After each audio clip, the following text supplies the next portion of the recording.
often enter spaces, and I try to intentionally disrupt academic spaces. So you'll have to forgive us for some of the informalities around this. We've stolen all of the chairs from this table so that we can all sit together and form a semicircle. And if for just a moment, while we're having our conversation, you imagine that it's actually one big circle, I will oftentimes be that person who pushes all of the furniture around when I go into spaces to make it more conducive to the conversation. Part of why we want to do this is to model what it is to be in good relation and to continue the practice that we've started along our journey. It is my absolute honor and privilege to get to be here and be witnessed by each of you, with each of the amazing folks that are on our panel today. Briefly, I can share, from the beginning, the way that we've kind of developed this process is the opposite of how most of academia works. Rather than looking to theorists and genealogies of folks that write papers, we are instead going to theorize practice and pull out, wrong slide deck, and pull out what are the things that are grassroots movements and really concerned, involved, engaged community members, and the movements that are happening starting from the community, and really being able to theorize our practice as far as what are the movements that are happening amongst folks who don't normally occupy spaces at academic conferences or developing out curriculum. And so what we'd like to share with you is an authentic approach to developing the latest of what hopefully will be future courses that are ethnic studies courses for high school students in the state of Texas. Our title is Developing an Authentic and Accurate American Indian Native Studies Course in Community. In community is the important part. In community, as community, from community, with some beautiful, engaged community members from Grand Prairie ISD. Okay, so let me start this way.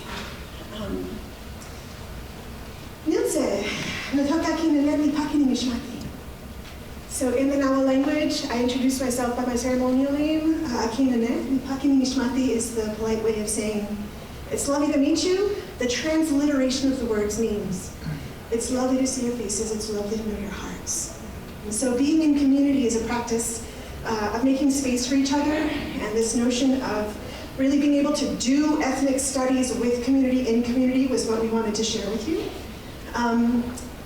I'm gonna call folks by first name, I think, and roll through the folks that are in front of you. So I have Annette is the first here. We have Hawana, we have Kelly, we have Ken, Eliza, Lynette, and we have Orlando. And each of them is gonna introduce them in their own way, introduce themselves in their own words. But what we'd like to do, first of all, is to do the land acknowledgement. We, as a community, in community with you, would like to, as a university, we'd like to acknowledge the TCU land acknowledgement and all of the hard work and labor that is often invisible that went into even crafting what the proper and appropriate acknowledgements are for this place where we are today. As a university, we acknowledge the many benefits we have of being in this place. It is a space we share with all living beings, human and non-human. It is an ancient space where others have lived before us. The monument, created jointly by TCU and the Wichita and affiliated tribes, reminds us of our benefits, our responsibilities, and our relationships. We pause to reflect on its words. This ancient land for all our relations. We respectfully acknowledge all Native peoples who have lived on this land since time immemorial. TCU especially acknowledges and pays respect to the Wichita and affiliated tribes, upon whose historical homeland our university is located. Thank you. Yeah. And so I'm going to have folks, we'll pass the mic and we'll have folks introduce themselves the way that they see appropriate as part of our proper protocol. Chokma, Sahoshathoy, Annette Anderson, Chickasaw, Jalagi, Seya. Hello, my name is Annette Anderson. I am Chickasaw Cherokee. I'm with the Indigenous Institute of the Americas and served on the collaboration team that's here today. Maneweka, Nananyatza Hawana Townsley, Numana Nanyatza Hawani. Hello, I'm Hawana Townsley. I'm Comanche, and my Comanche name is Hawani. I am a mother that went to the first community meeting, and I am a citizen of Comanche Nation. I joined this group because I saw what my sons were taught and not taught in the ISD, and wanted to be proactive and make things better for children to come.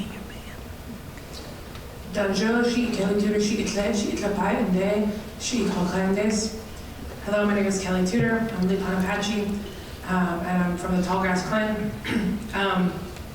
I am an Indigenous educator and curriculum consultant. I'm an independent educator. I teach K-12 students online and in person. I also teach adults classes. I lecture at universities, and I teach teachers how to teach about Native Americans, and I consult with multiple curriculum companies to address problems within their curriculum and fix them. And then I'm also on the committee here developing this course, and I'm also a homeschooling mother of 2 radical Indigenous teens. That's it.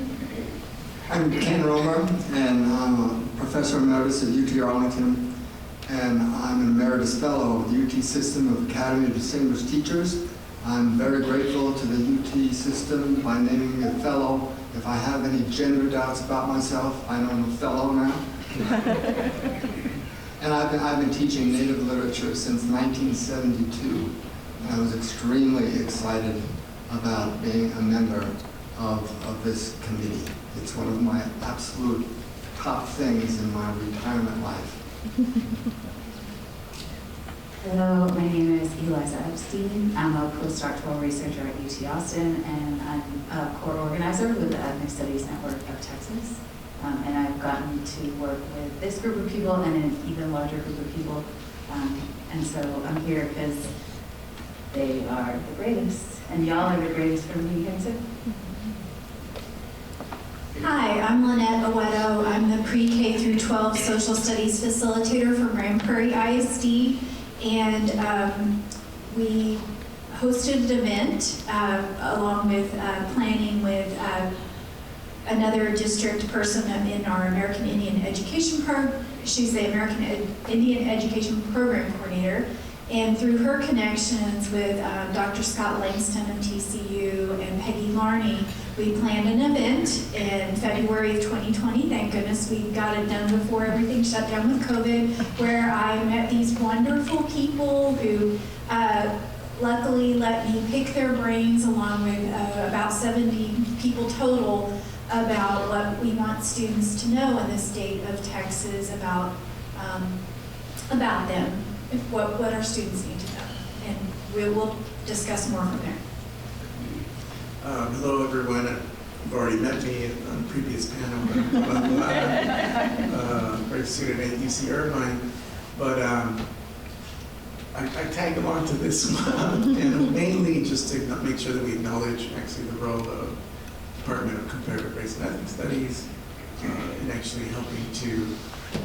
TC was actually a place where beginnings of the Native Developed, of course, were planted with the regional ethnic studies gathering that Cecilia and I actually organized in May of 2018, I think, yes. And then that became the community conversation. But yes, CRES played a role in getting this started. I just wanted to make sure to acknowledge that. Yes, Orlando asked me if Grand Prairie ISD would be interested in developing a Native Studies course there, and I said yes. And that's okay, I can see on that side. And so the flip side is that I'm a teacher educator as an assistant professor at UTSA. I teach people how to be middle grade science teachers. But my research work is around the rivered sister cities of the Rio Grande and Rio Bravo. And so going back to that notion of how do we acknowledge the complicated histories of these lands, right, these shared territories. So what we're going to do is kind of switch things up. The practice of theorizing from practice is the idea that we haven't written our journal article yet, but we are dutifully Zooming to transcribe our conversation. And what we're going to do is start with some questions that are the formative questions that'll kind of give you the comprehensive process of how we've developed this course. We're going to do so by modeling, and part of that is how to be in relation and make space for each other. We're also doing it with a bowl of medicine here on the floor, various plant relatives who support and keep us thinking kindly and making space for each other, the way that we have at every meeting, whether we're in person, whether we're on Zoom. We make space for ancestors, we make space for ancestral languages, we make space for all of the ways that we can be holistic, healthy humans, right, in relation with each other. So I'm gonna scoot one seat over so that I can see the questions. The way that we're gonna do this is I just gently like to remind us we have a series of questions. Oh, I see. Jump in wherever you'd like to, because you are the experts. And I trust you the way that we've done every step of the way with this. We'll start with just the top question. When we're thinking about the content of the standards that we've written, wait, we're a couple of slides ahead.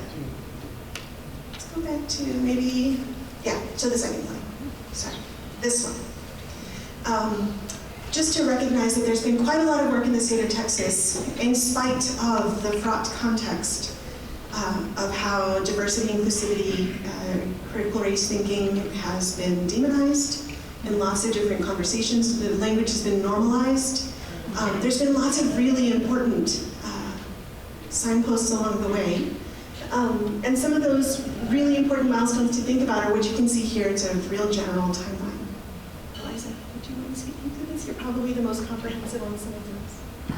I mean, these are dates up here. I think what's important to know is that the courses, regardless of where they came from at particular times, like for example, the Mexican American Studies course, the foundation of it came from a course written by an educator in Houston.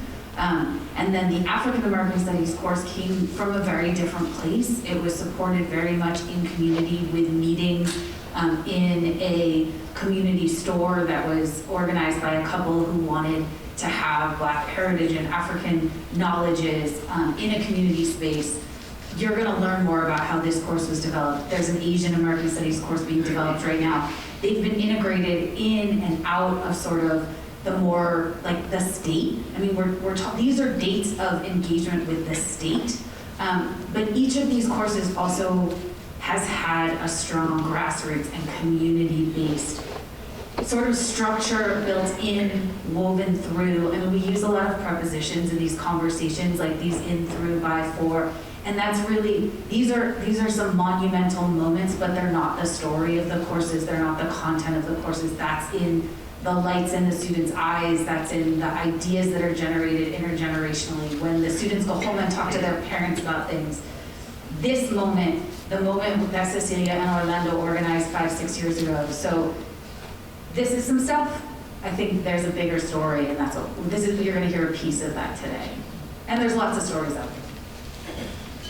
So at this time, as of I guess July of 2023, we became what is known as a TEA Innovative course. And this is part of a process that both Mexican American Studies and African American Studies has gone through, in that the State Board of Education had called for 4 ethnic studies courses in the state of Texas, 2018, right? Am I right? But, okay. And that being Mexican American Studies, African American Studies, a Native American Studies, and an Asian American Studies course for high school as a social studies elective. And so, so the process is that districts create these courses, apply as a TEA Innovative course, and when they get TEA Innovative course status, if they get approved as a TEA Innovative course, they're to go to the State Board of Education for consideration into our Texas Essential Knowledge and Skills that is basically in our Texas Administrative Code as being an official course. As an innovative course, we just have a 2-year temporary course status, basically. So we're hoping, and we've been fighting for it to go to, you know, more permanent status with Texas Essential Knowledge and Skills. And we've had a bit of a roller coaster ride of back and forth. We've done many State Board of Education testimonies and really trying to get the course through. But also the makeup of the State Board of Education has changed over time. since Mexican American Studies and African American Studies have passed. Thank you. Next slide, please. You have the remote. Okay. So the first question is, what makes the content of American Indian Native Studies standards different from other courses? What made our content different? Would anyone like to jump in?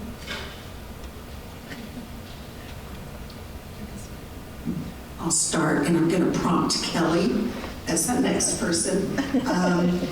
First of all, the diversity of our peoples, 574 federally recognized tribes, about 60 state recognized tribes, Texas with all of our, what we call detribalized people.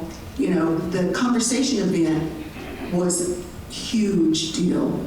When you bring together people from, I don't know, probably over 20 tribes maybe, had people in attendance, and to have consensus from the very beginning on the big ideas that we all felt that children should have about our culture.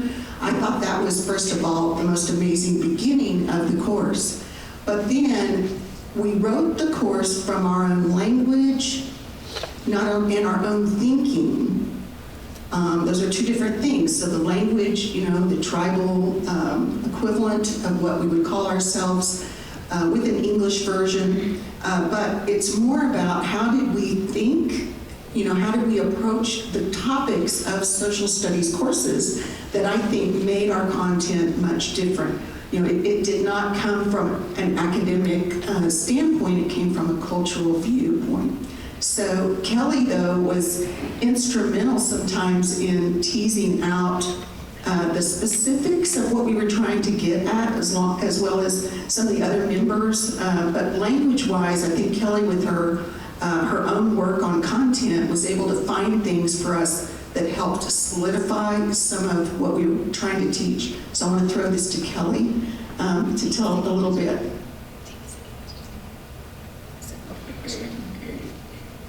So the second question is, how did we decide how big, how broad, how deep to build the course? So with the community conversation event that we had, I think over 70 people, people from over 20 different Native nations represented there, mostly from Texas, or people from Oklahoma that are from nations that are originally from Texas. But we decided we didn't want to just have a Texas-based course. We wanted to have a borderless North American course without going into Mesoamerica so much, because that's covered in the Mexican American Studies course and it would have made this one too broad. But without, I guess, without like making strict borders, because there is that crossover. But we wanted to have a broad course instead of Texas focused, and so like she said, we had the big ideas. We had these posters across the room that we all wrote, like, what do we want students to know about who we are. And so what we ended up writing originally was probably a 2-year university level course. It was huge, it was amazing, but we had to parse it down quite a bit to make it a 1-year high school course. And reword some things and rework how we were framing a few things. But I still think that what we ended up with, it's still a very large course, but I think what we ended up with is still a really beautiful, incredible community voice. It's not, like everybody said, it's not an academic voice, it's a community voice. And I think that was probably one of the most important things about how we developed the course. Thank you. How did our diverse community of volunteers find consensus to write the American Indian Native Studies standards? What was our process of consensus making? Would anyone like to jump in? Thank you. I was recently looking at a snapshot of we did Zoom meetings, because right after we had the big meeting, then everything shut down. So in a lot of ways, that was good, because I didn't have to travel to get to, because we're from all over the place. But we had a document, and we started doing different colors. So this person makes this comment, it says in this color. And it was tedious. And there were 7 different strands, so there were all these different committees. But the underlying thing that was going through every single one of those meetings that I was a part of was the generosity that everybody had with each other and the extreme feeling of importance, that it was so critical that we get this right. Texas is obviously a large state. Whatever we get out there, textbook makers are going to follow that. So that was also something that's a strong motive for us to get this right. And there are, even if you're dealing with one nation, nobody's going to agree on everything. But the underlying theme that we all had was, is it true to our roots that we have been learners of all my relations and that everything is related? You can't deal with one thing without putting it next to the other thing. It is something that in the Anglo world, oh, this is disconnected, that's disconnected, nothing is related. They're separate things.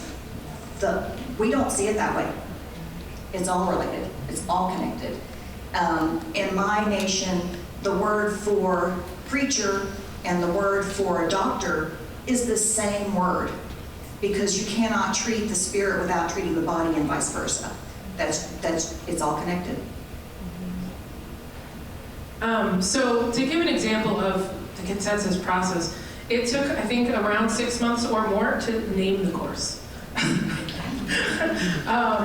So that was the process. It was a lot of conversation, a lot of discussion to figure out what we wanted as a community. But also, like she was saying, the connection between, so like social studies in Texas is divided into 7 strands, like government, culture, history, science, right? And so for us, it was like, well, this is science, this is also geography, this is also culture, this is governance, you know, and it was like, where does it go? Because all of these things go in almost every single section, or all of them. And so that was kind of a difficulty in trying to figure out where things go in the white academic strands, when that's not how we function. And then also, we reordered them because I think, what came first in the original strands? History. We started with culture. We want the students to have a broad cultural understanding of who Native nations are before going into all of that. And so we actually reordered the strands, which I don't think the state liked very much. But it was important for us to bring those things in first, from our own cultural perspectives and understandings. Excellent. Oh, did you have another comment? I think I already alluded to this, but when we started doing our Zoom meetings, it was a lot to have. We had like 40 people from the event want to be on a committee to help write standards. So we had to talk about, what do our standards look like? What does it involve to write standards? How are they organized for social studies in the state of Texas?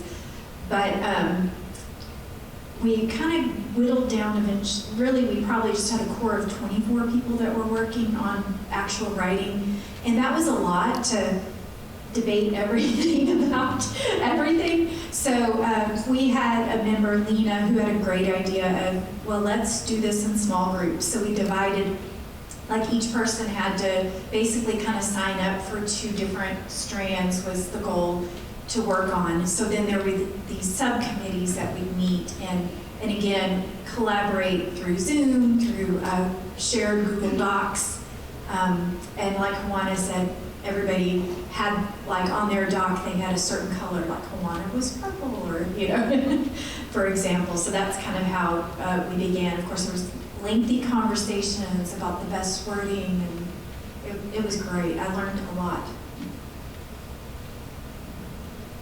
I wanted to also mention that even though we broke into groups, typically when that happens in other cultures, I think that group owns that content and you're not supposed to touch it because they made it. That's not how it worked. We brought our best with whichever group we were, but we were allowed to then look at other people's groups and see if we were in agreement.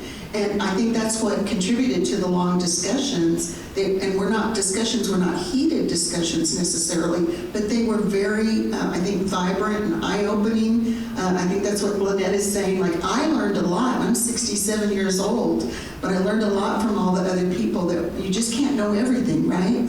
But I like the fact that even though we may write it and we might have felt very personally connected to the content that we wrote, we were open to each other, making suggestions to improve that.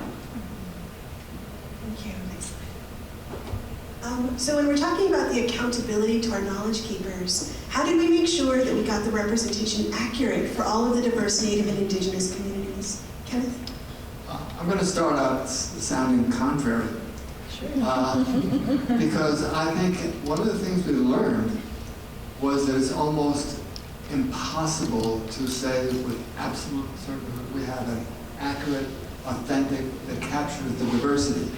Let me indicate why. I have this little list of how you can do diversity things with Native identity. First, go by numbers. Okay, there's 9.6 million by the 2020 census. That's 3.7 identified solely as Native, and then 5.9 included in the background. Then you have, as Annette mentioned, 574 recognized federal tribes, but then there are many state recognized, and then the other trying to get that. So you have hundreds there. Dallas-Fort Worth in Texas alone, by the most recent 2023, there are approximately 300,000 that identified solely as Native, and 800,000 that included Native as part of their identity. Okay, because that's numbers. Okay, geography. From Alaska to Florida, from the Northeast to Southern California, and then, as has been mentioned already, crossing borders to Honolulu, they're Mexico and Arizona, Ojibwe, Cree, Potawatomi. They cross over into Canada, so you have to deal with that. And then you have the physical thing. Any of you who go to the National Museum of the American Indian in Washington, one of the most amazing exhibits, this is going to be a spoiler, by the way, is you go into a room and there are about maybe 100 headshots. And the question is, which one of these are Indians?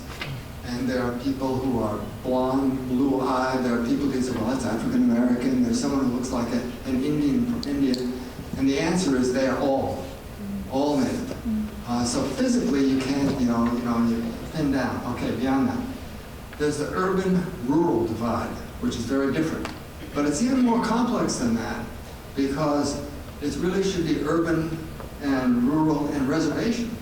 Because reservation identities are often different from the rural. And of course, you have these 574 different reservations. Generations. One of the problems we had in giving a name to this course, we had some very strong, it had to be American Indian. And this was especially people who are 60 to 70 years old and above that. And also there's legal precedence for that. If you go to the treaties, you go to a lot of legal documents today, they're going to use American Indian. But then with a lot of younger people, Native is becoming, just that word Native alone, not Native American, but Native alone has become more popular. In academic places, often Indigenous is what's used, but I tell you, with some of my reservation friends, if I went up to them and called them Indigenous, I'd get kicked in the face. But that's another thing. And then there's the old traditional one, the difference between progressive Indians and traditional Indians. And that has a lot to do with assimilation or not assimilation, how you do that. And then the different ways of identifying.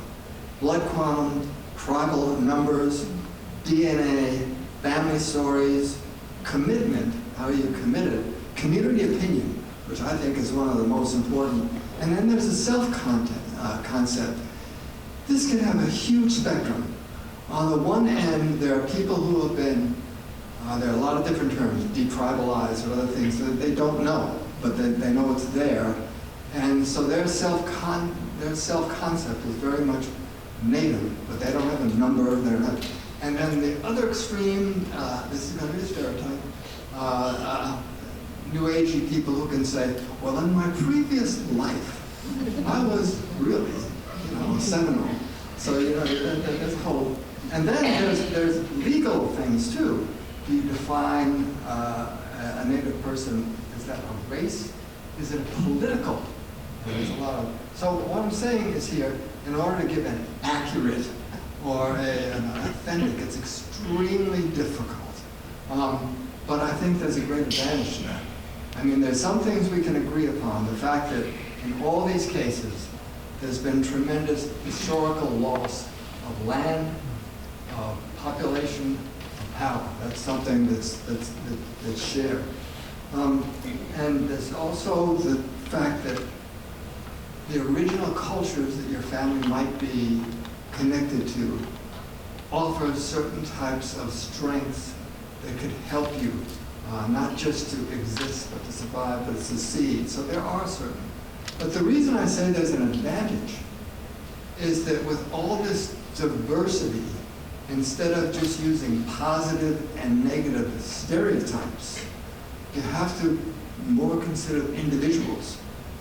So it was this job for us, it's such a huge diversity, was a real challenge to us. But I think one of the things which the course should get to the students is be really leery of positive or negative stereotypes. You have to look at all these challenges. So that challenged us, and I hope it'll make the students who are going to take this course, because it is going to be approved starting in April. I think that's one walkaway. It's a challenge to us, but it's a big advantage. Thank you.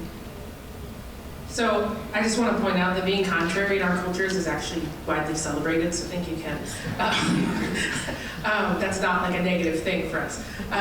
But one of the things also, I think the diversity, everything he just said is in our course. Yeah. Like all of that is covered in the course and why this is so complex. But one of the things we did to get the representation accurate and diverse was we brought this to elders and community leaders of Native nations in Texas. So we would make a draft and we would give it to our elders and we would give it to the tribal leaders and ask for feedback. And we would use that feedback to improve the course. And so it wasn't just our committee, it wasn't just our voices. Like I said before, the community voice was always really important in this. And so giving this to our elders, giving this to our tribal leaders, giving this to knowledge keepers within our communities to review and give feedback, and then we work through that multiple times. I mean, this has been a 4-year process, so doing that multiple times during this entire process, I think, has added to that accuracy and diversity. Thank you. Would you mind also sharing a bit about anyone can jump in, about the clarification document? So we were building parallel documents that was about this notion of accuracy. Would anyone like to talk about the parallel document? I'll start it, our secret document. I actually tell people that. I'll say, this is a secret document because if anybody gets a hold of it from the state government, they can start cutting away the things that they don't like about what we're saying. But all of us were very nervous about writing a course in the way that courses are written, because it's so, in some ways, so vague. You know, we have these specific learning things, but if you're outside the culture, it's like, what is this mumbo jumbo? Like, what does this mean, right? And so we just felt, all of us, I think, compelled to write our own course on another document. So what were our favorite resources? How did we define when we're saying we're all in relations? What does that mean? And so we put our own words to this clarification document for teachers, so that when teachers start to teach it, they don't have to wander around looking for resources that we trust. However, if that document was scrutinized, they're definitely going to find some of our preferences to not be their preferences on a state level. But I think all of us would be happy to share our knowledge with people within this room. But the clarification document was basically written for people trying to teach the course who are outside of the culture, or people who are within the culture but maybe know more about their own nation rather than other nations. So it's an amazing document that everybody has thrown their favorite things on. So I like it almost as good, if not better, than the course. It's a huge document. It's 97 pages. Should be about 97 pages. And to add to that, there's another document. So you have the regular standards and the clarifications, but we started working really hard just before the last, and we call them explanations. And we did this for two reasons. One, and it was directed to the State Board of Education, the members, but also teachers. Where you say this is important, and here are the clarification documents. Why is it important? Why is this? Why do elders and other people think this is important?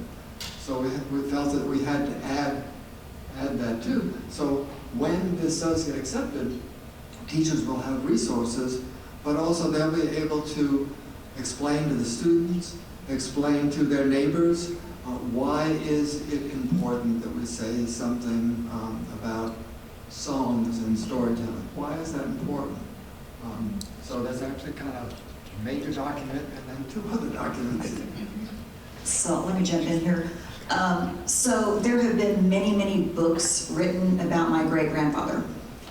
And Quanah Parker is my great-grandfather.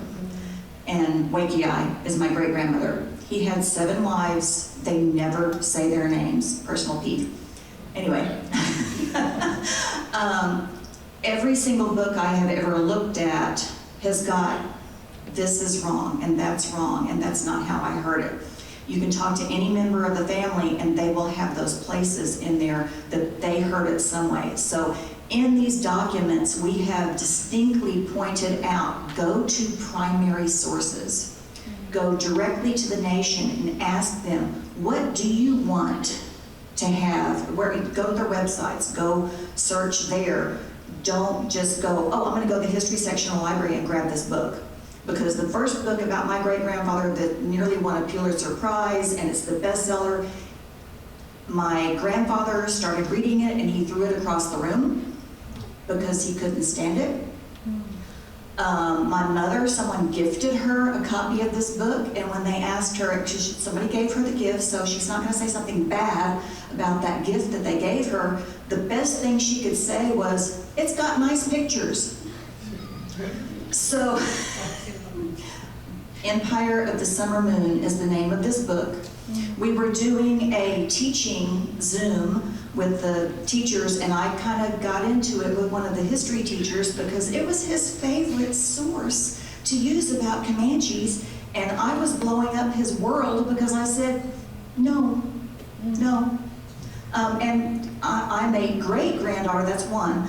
His daughter, his youngest daughter, was in our household until I was 12 years old.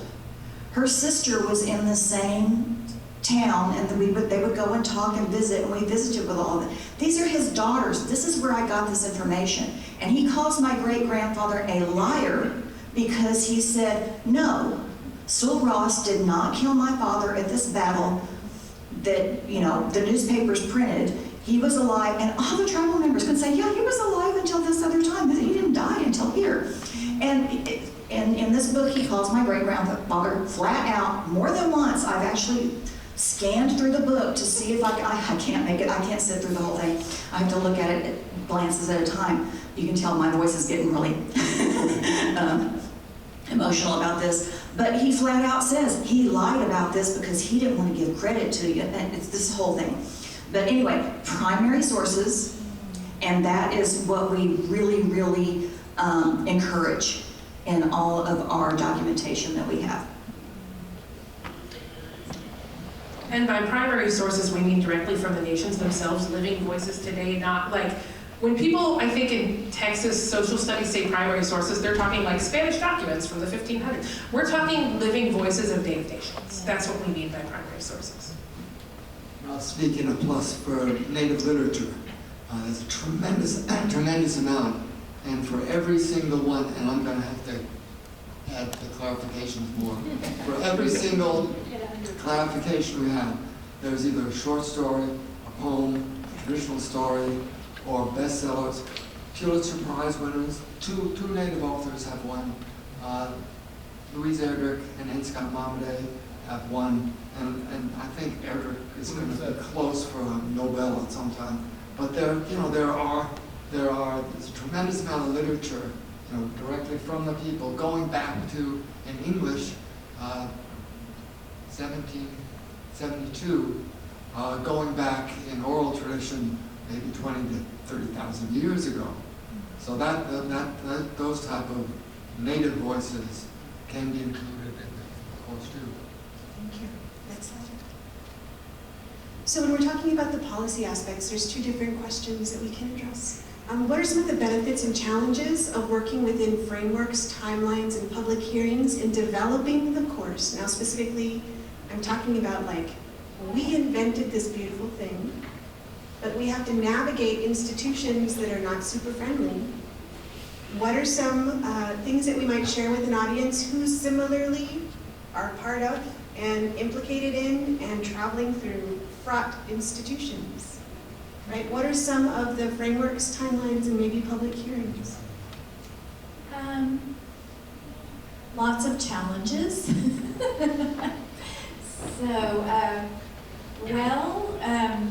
Okay, so we had developed this course, like I think Kelly said, it was 2 years long, probably in reality. We needed to cut it down and make it 1 year in order for it to pass TEA's expectations of, timing, and it had to be within that social studies framework of the content strands, the knowledge strands. So we had to work within those pieces. But then let me back up.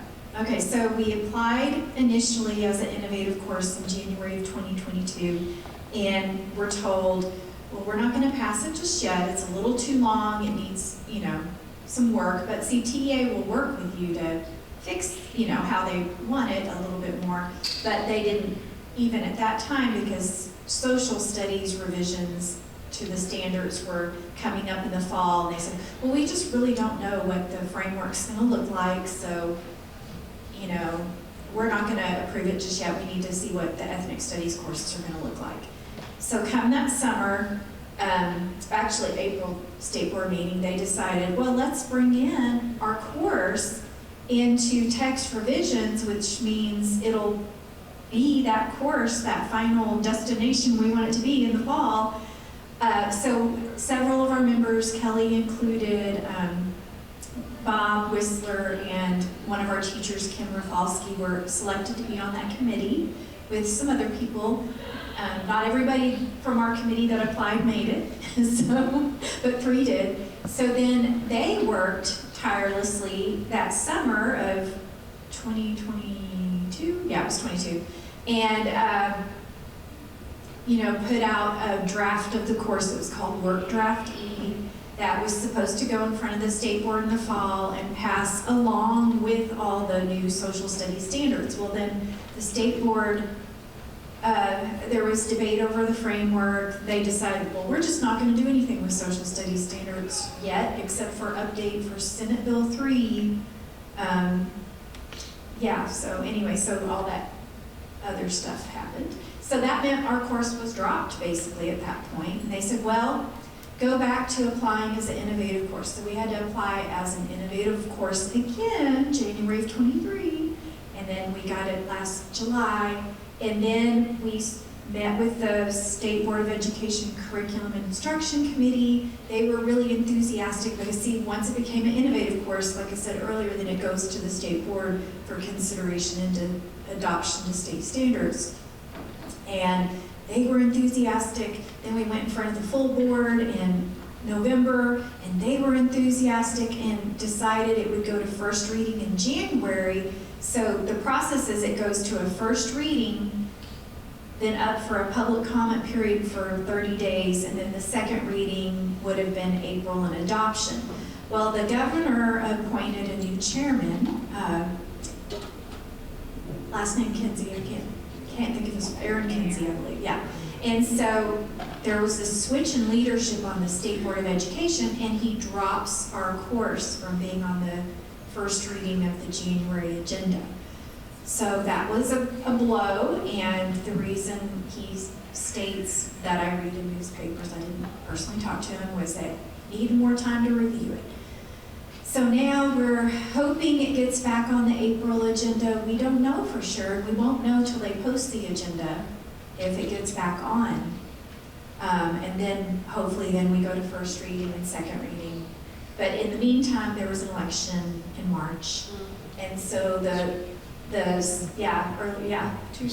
Tuesday. And we found out who's, some of the people yesterday. But so not only is, there's politics within the state board and within, what's going on in the state that's perhaps going to affect our timeline. We've still got a timeline, we don't know. But as Kenneth said, we're assuming it's going to go forward. I have a question for you, but this is... Get right back to it. The new people who are elected after that, they don't serve until, do they begin next January? Good, so there's still some time. Can I start answering your next question? Sure. Yeah. So, and just to be clear, there's a lot of policy process that happens at the state level, but this course exists, and we have the standards, and if your children, your family members, your community wants this course, it just has to get approved at the local level right now. So any district, any school, it's designed for 10th and 11th, 12th grade elective, but like Cecilia was saying earlier, you can read this course yourself and go on the exploration document journey and overlay this into whatever courses are being taught in your community right now. If the state board approves this course, it means that the course is teachable at any district or school without local approval. I think some of the challenges are that you're dealing with a state process, you're dealing with something that's foundationally liberatory, you're dealing with peoples who have, we're in a settler colonial country, so you're asking a settler colonial government to take hold of your lives, your currents, your histories, and you're asking them to sort of put it into their bureaucratic system, and there's conflict in that. And there's a lot of loss of democracy, of asking students to show up. So when the African American Studies course was approved, busloads of students came down from Dallas and spoke to the State Board of Education. And then the course was approved, right then and there. They were like, yes, take this course, go home with it. We haven't had that journey, and so it's really painful to experience further violence, right, in the process of such beauty and grace and love being put out there. So these are severe challenges.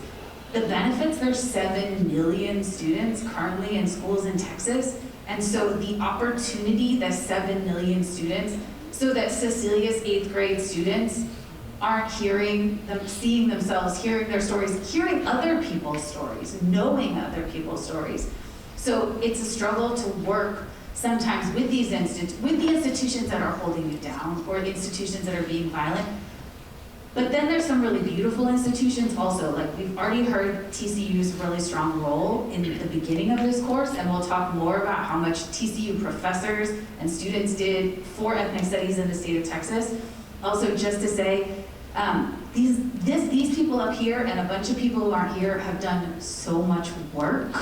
And this is labor. This is your labor. Yes, you love it, but this is your time, and you're sacrificing your family time or your own academic careers or what you're volunteering at somewhere else. And so the National Education Association has given us 2 years in a row grant funding to be able to put money into the hands of the people doing this work to compensate them for the time that they've done, and also has done it in such a graceful way. For those of you in academia or in nonprofits who deal with grants and reporting, and you have to report this and report that, and you spend so much time on the grant that you don't actually get to do the work. They came to us and said, we love this application, we love the work you're doing, go do it, here's the money. And so just having that burden removed also has been really helpful. So all the things. So I want to speak on some of the challenges for the work group that they put us on in Austin in 2022, without going into too many details, depending on who's listening to these recordings.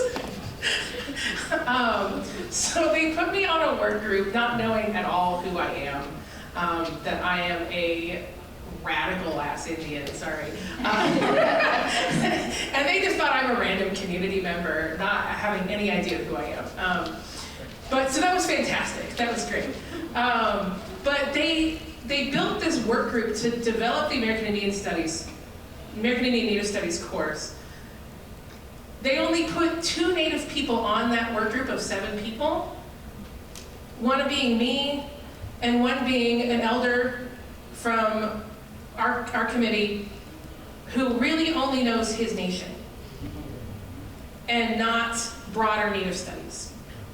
And so 2 Native people, 1 elder, 1 me, and then they put one of our committee members, a teacher, who's not Native, but one of our teachers on it. So that was great because she had a lot of classroom experience running the pilot course.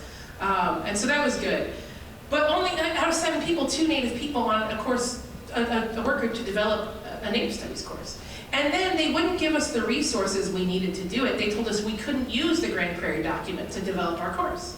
And they only gave us state standards from other states that don't even have Native Studies in K-12. And we had to fight to get the Grand Prairie document in our documents to use it. I faced explicit violence from members of the TEA. Personally, she witnessed that. I was yelled at.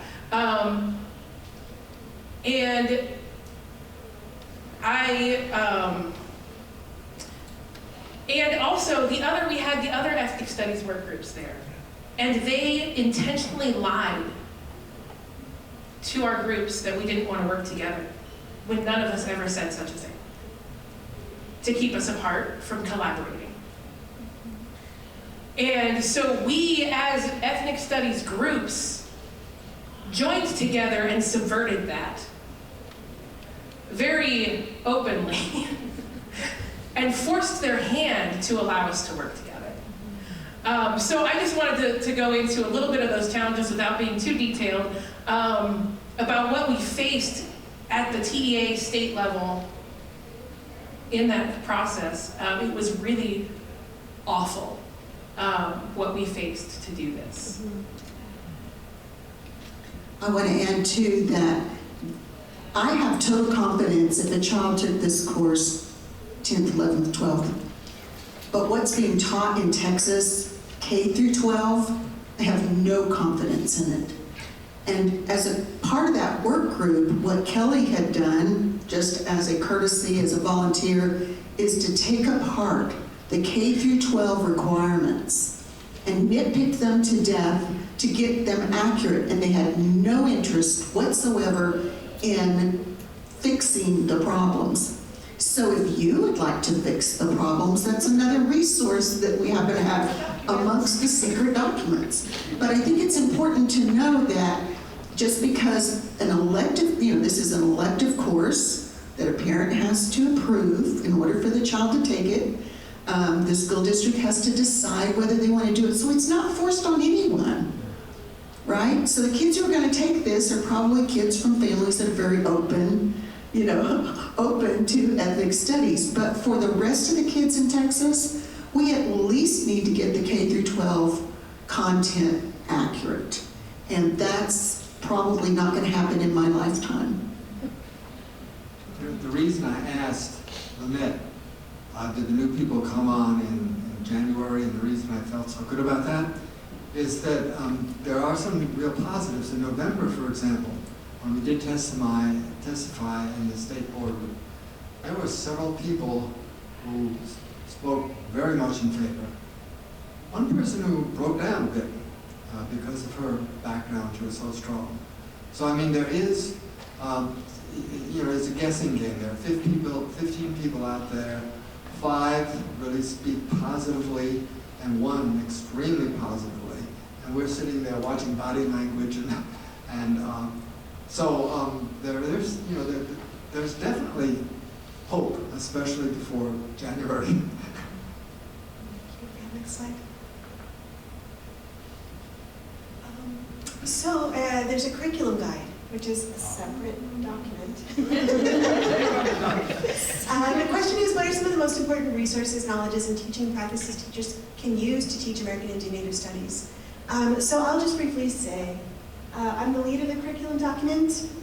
As a former 6th grade teacher, now teacher educator, really trying to make it accessible for all teachers who come in a good way, for all learners who come with an open mind, right? How do we develop, the same way that Cecilia mentioned, the idea of an overlay? So looking at not only really successful models of how to incorporate these kinds of representations and stories and knowledge that are ancestral to these places where we live, across the content areas, but also really recognizing the long history of subversive teaching, because communities of color have always done this.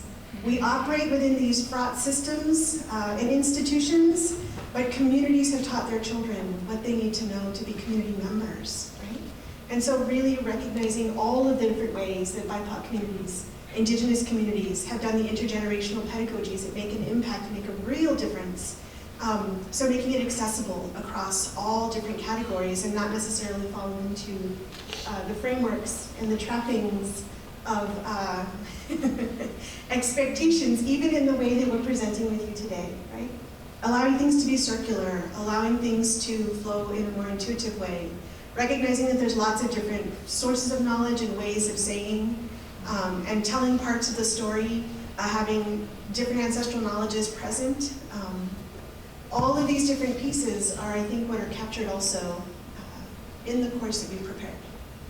Is there anyone else that wants to speak to the curriculum guide? Kelly was part of it. Kelly's been instrumental. Period. I guess I have been, I don't know.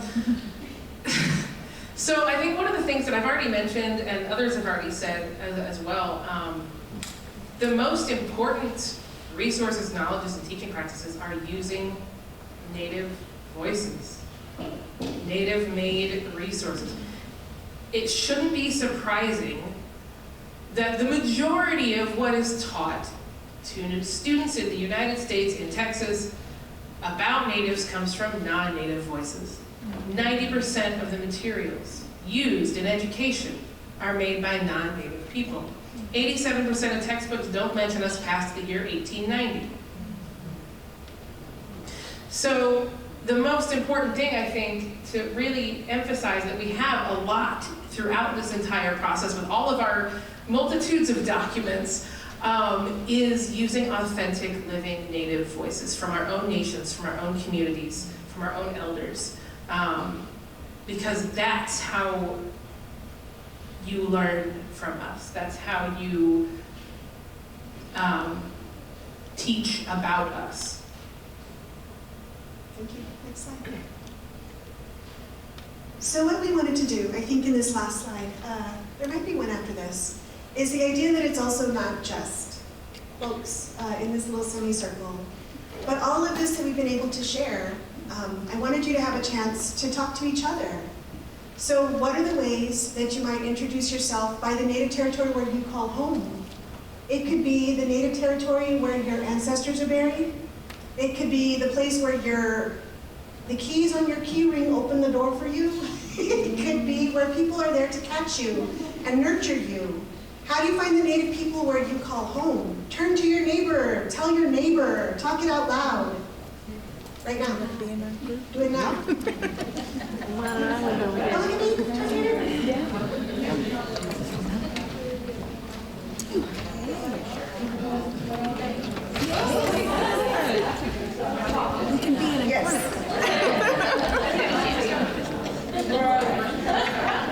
So how do you find your local community? Do you want to go one by one, the question? Sure. At the end. Anytime. Mississippi, and I think about, we're not necessarily like, I guess my ancestors were brought here, but and I think about like what my home means to me, but when I think about the people who I so readily go to for those histories that stood in what Mississippi is today, it's my Black ancestors. Interestingly, so one of the things that you might notice in your own, a lot of Africans, but a lot of white Americans too. Please wrap up ideas. Native American ancestors, like I have Indian in my family, and you can't trace it, but you say it. We had a lot of that. So anyway, that's mine. And I don't know, we all had to interrogate that. Place name, where you call home. I'd like you to be real brave and just, we're going to do it popcorn style. If you raise your hand, I'm going to point to you and shout that name out loud. If you know the ancestral place name where you call home, show me your hand. Right here. Yeah, what is a place name? What does that mean? Thank you. There's a hand. Do we have any other hands?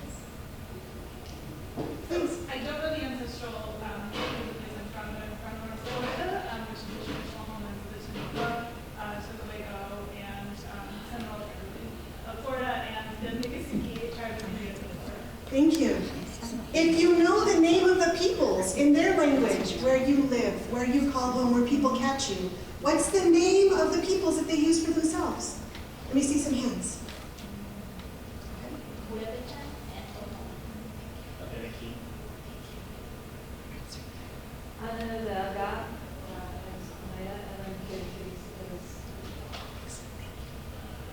And so just in the same notion of modeling and practicing, these are things we can find out, right? There's resources online.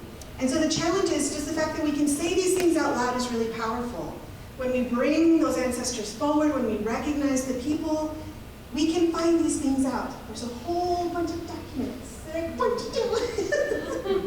But it's the whole idea that it's not just for some people to take care of, right? When we talk about that notion of solidarity, it's what can I do within myself to also make space and make this part of my practice? Let me do this, just for the sake of time. Are there any parting remarks from folks on the committee? Very quick on this.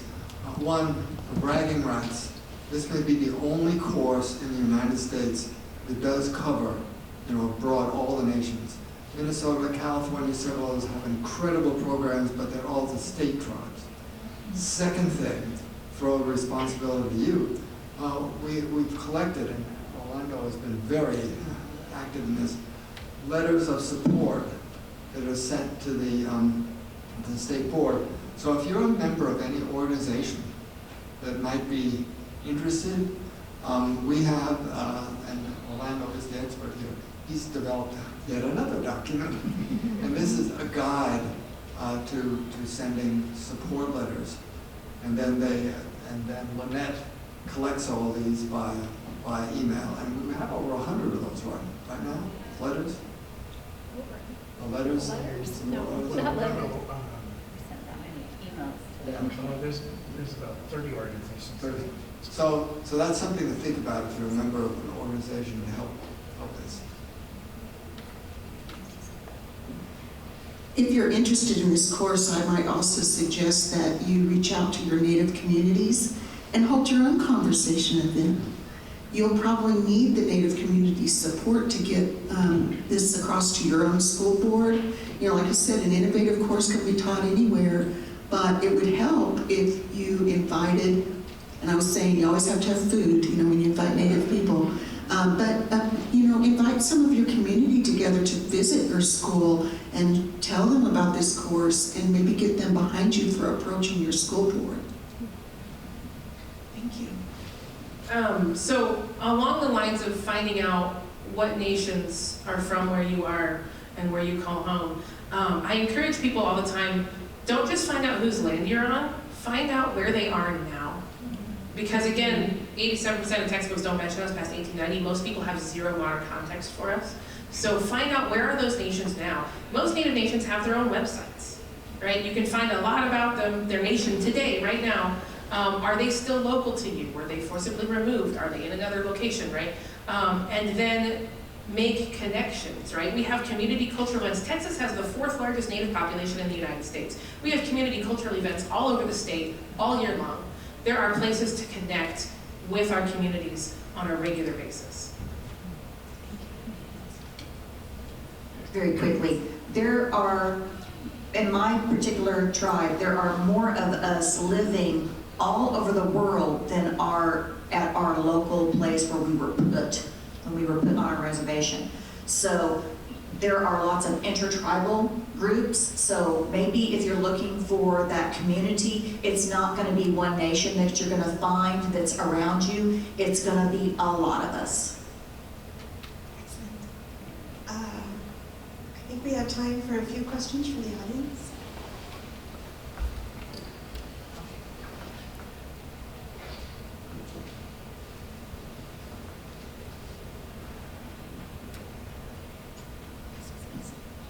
I have a particular question. I know you guys were talking a lot, and so I had to step out for a phone call. So I don't know if I missed it, but I wanted to ask if there are 2 questions, so I don't hug the mic again.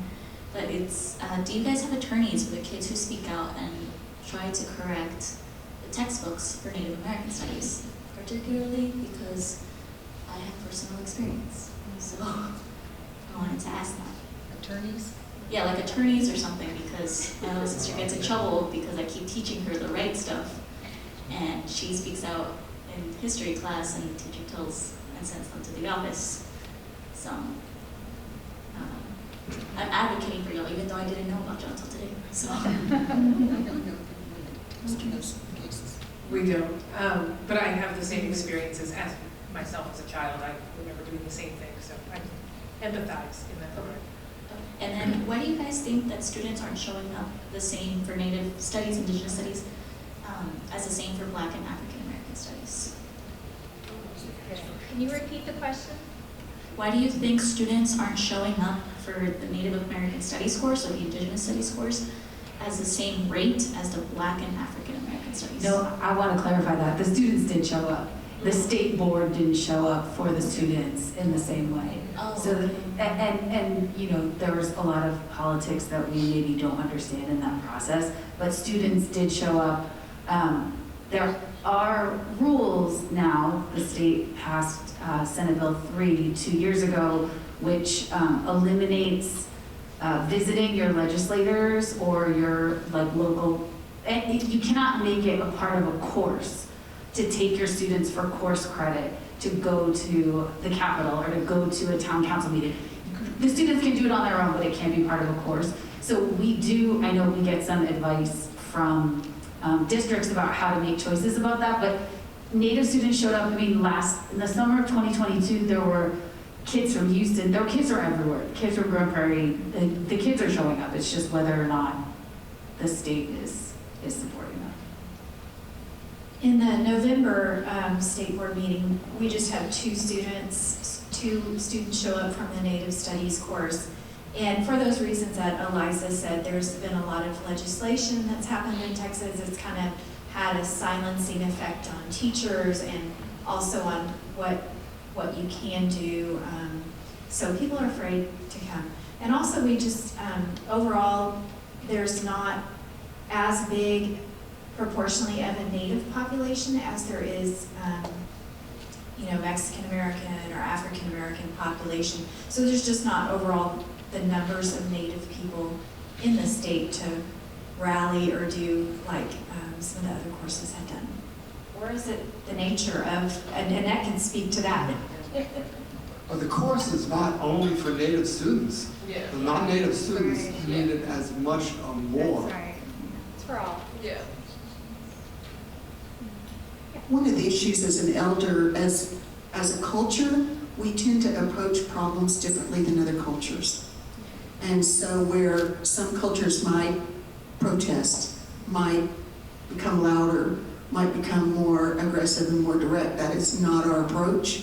And that's been a struggle because a lot of, maybe some of our younger ones on the committee might be prepared for that, but as traditional elders, we like to approach things person to person.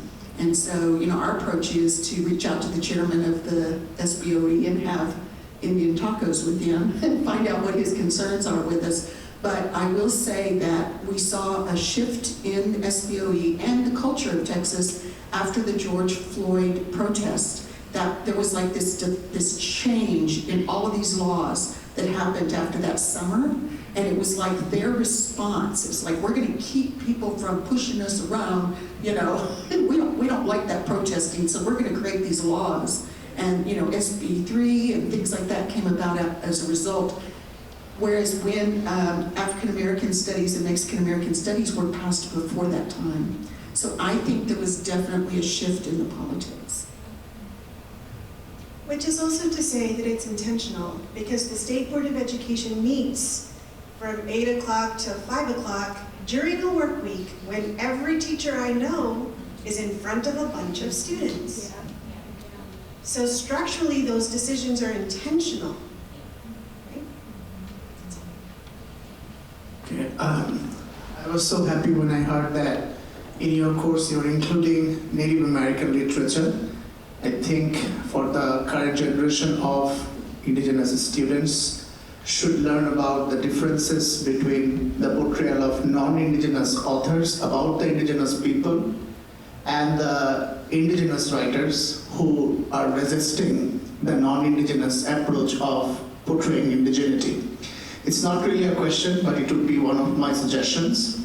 Like, if you are thinking of Native American literature, please think of literature such as the 1824 book called Hobomack, which is written by Lydia Marie Child, who is a non-indigenous author, white writer, and portrayed indigenous culture and history like very, non-indigenous approach. And these kinds of approaches have been resisted much earlier by indigenous authors. For example, 1893, E. Pauline Johnson's book, that's A Red Girl's Reasoning, where, it was clearly, resisted the portrayal of like submissive, Indian women who are hungry for marrying a white man. So that portrayal was resisted. Also, like the portrayal of Indian men, like drunkard Indian men, quote unquote, that was also resisted. So if you include literatures which are written by non-indigenous authors and also written by indigenous authors to make a kind of comparison, I think that will be the case for learning for the current generation of indigenous students. It's in the course. Thank you.